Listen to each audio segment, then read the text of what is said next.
Hello guys, প্রথম দিন দাদুর বাড়ি এসে আমি ঠিক কি খেলাম সেটাই কিন্তু তোমাদের সাথে শেয়ার করব।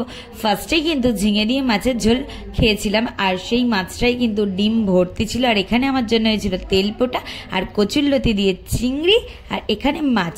আর এই সব কিছুর মধ্যে আমার যেটা সব থেকে ভালো লাগে সেটা হচ্ছে মাছের তেল। আমার কিন্তু দারুণ লাগে পেঁয়াজ দিয়ে মাছের তেল এইভাবে ভাজা ভাজা করলে।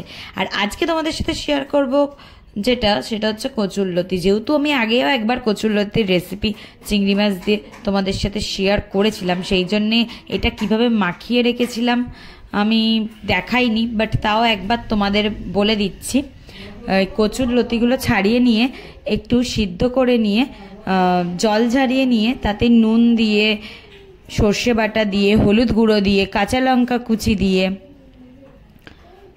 ভালো করে মাখিয়ে রাখতে হবে সর্ষের তেল দিয়ে। আর চিংড়ি মাছগুলোকে অল্প একটু ভেজে নিয়ে মাখিয়ে রাখতে হবে। ভালো করে মাখিয়ে রেখে তারপরে কড়াইতে কলা পাতা দিয়ে তেল দিয়ে সেই মাখিয়ে রাখা লতিগুলো দিয়ে একটা থালা দিয়ে বা কিছু দিয়ে চাপা দিয়ে দেবে।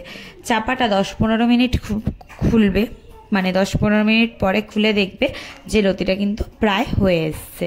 দেখো এখনও কিন্তু পুরোপুরিভাবে হয়নি, কারণ পুরোপুরিভাবে হলে একটা আলাদাই কালার আসে, সেই কালারটা কিন্তু এখনও আসেনি। ভালোভাবে হলে কিন্তু এর চেয়েও ভালো একটা কালার আসে। তারপরে ফের কিছুক্ষণ চাপা দিয়ে রাখার পর খুলে দেখার পর দেখো এখন কিন্তু কালারটা পুরো ভালোভাবে চলে এসছে। আর এখন কিন্তু কচুরলতিটা ভাপা কিন্তু হয়েও গেছে। তো আমি কিন্তু এই রেসিপি আর একবার শেয়ার করেছিলাম, পুরো ভালোভাবে পুরোটা ভিডিও দেখিয়েছিলাম।